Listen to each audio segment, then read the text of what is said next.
అందరికీ శనార్థుల్లా. పాపాలను తొలగించి పాపాలను ఎడబాపే జ్యోతిర్లింగం గురించి మీకు తెలుసా? గా జ్యోతిర్లింగం ఎక్కడున్నదంటే భీమక్షేత్ర ఆలయం దగ్గరనైతే ఉన్నదుల్లా.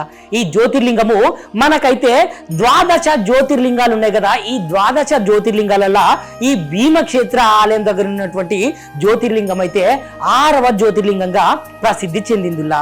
ఈ జ్యోతిర్లింగము ఎక్కడ ఉన్నది, మరి దాని చరిత్ర ఏంది అని మనకు తెలుసుకోవాలని అయితే ఉంటది కదా. ఈ జ్యోతిర్లింగం ఎక్కడున్నదంటే మహారాష్ట్ర ఎరికెను కదా మనందరికీ. గా మహారాష్ట్రలో పూణే ఉంటది. గా పూణే దగ్గరనైతే ఈ 6వ జ్యోతిర్లింగం అయితే ఉన్నదుల్లా. ఇక ఈ జ్యోతిర్లింగం యొక్క ప్రత్యేకత ఏంటిదంటే అక్కడికి ఎక్కడెక్కడనైతే సనాతన ధర్మాన్ని నమ్మే, సనాతన ధర్మాన్ని పూజించే భక్తులు ఎవరైతే ఉంటారో ప్రపంచ దేశాల నుంచి అయితే ఇక్కడికి వచ్చి వాళ్ళు ఏవేవైతే పాపాలు చేసుకున్నారో ఈ ఒక్కసారి జ్యోతిర్లింగాన్ని దర్శించుకొని ఆ జ్యోతిర్లింగానికి అయితే నమస్కరించుకొని అభిషేకం చేస్తే ఆ పాపాలన్నీ తొలగిపోయి పుణ్యాలే వస్తాయని వాళ్ళ నమ్మకము.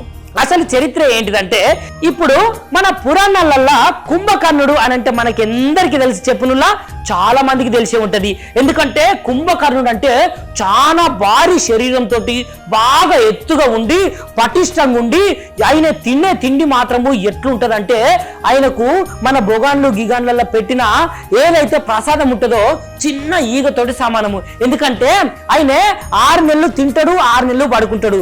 గట్లాంటి కుంభకర్ణుని యొక్క కుమారుడు ఎవరైతే ఉన్నారో భీముడు, ఈ భీముడు అయితే బ్రహ్మదేవుని దగ్గర అజయునిగా ఒక వరం పొందుతాడు. ఆ బ్రహ్మదేవుణ్ణి వేడుకొని బ్రహ్మదేవుని దగ్గరికి పోయి, అయ్యా బ్రహ్మదేవా నాకు అజయునిగా ఒక వరం కావాలి అని కోరుకుంటాడు. ఈ అజయునిగా వరం ఏంటంటే అసలు అజయుడు అంటే అపజయం తెలియని వాడు అజయుడు. ఇక ఈ వరం అయితే భీమునికి వచ్చింది కదా. ఇక ఈ వరం వచ్చినప్పటి నుంచి దేవతలను అయితే మస్తు అవమానాలకు, ఆ దేవతల మీద మస్తు అక్రమాలకు గురి చేసుకుంటా ఆ దేవతలను అయితే ముప్పు తిప్పల పెట్టి 3 చెర్ల నీళ్ళే తాగించేటట్టయితే ఈ భీముడు చేస్తాడు. అయితే ఆ దేవతలు ఎవరైతే ఉన్నారో ఆ 33 కోట్ల దేవతలు ఈ భీమునికి భయపడి ఆ పరమశివుని దగ్గరికి పోయి, అయ్యా శివయ్య మమ్మల్ని అష్ట కష్టాలు పెడుతున్నాడు, మమ్మల్ని పెట్టని బాధలు లేవు, మా బాధలు ఎవరితోటి చెప్పుకోవాలి, ఏం చెప్పుకోవాలి, ఈ ముల్లోకాలను కాపాడే దేవుడు మీరే కదా, మీరైతే ఆ భీముని బారి నుంచి మమ్మల్ని రక్షించాలి అని అన్న తర్వాత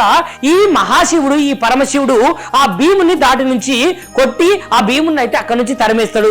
అక్కడ ఉన్నటువంటి దేవతలైతే ప్రశాంతమైన వాతావరణంలో స్వేచ్ఛ వాయువులు వీర్చుకొని ఆ యొక్క పరమశివునికి దండం పెట్టుకొని, అయ్యా శివయ్య నువ్వు ఒకవేళ కనుక వెళ్తే మళ్ళీ ఆ భీముడు వచ్చి మా మీద దాడి చేసే అవకాశం ఉన్నది, కాబట్టి మీరు వెళ్ళకండి, మీరు ఇక్కడే ఉండండి అని ఆ దేవతలందరూ శివయ్యను వేడుకుంటే ఆ శివయ్యనైతే అక్కడ జ్యోతిర్లింగంగా ప్రతిష్ఠింపజేసుకొని అక్కడే కొలువై ఉంటాడు ఈ మహాశివుడు. అప్పటి నుంచి ఆ దేవతలతో పాటు అక్కడ ఉన్నటువంటి కాలక్రమేణా ఆ పుణ్యక్షేత్రం అయితే చాలా పుణ్యక్షేత్రంగా, పాపాలను ఎడబాపే పుణ్యక్షేత్రంగానైతే పేరు పొందిందిలా. ఇగో దీనిలా ఇప్పుడు ఈ పుణ్యక్షేత్రంలో ఉన్నటువంటి శివలింగం గురించి చరిత్ర. షేర్ చేయరి, లైక్ చేయరి, సబ్స్క్రైబ్ చేయరి, మర్చిపోకుండా గంట సింబల్ అయితే ఒత్తురులా.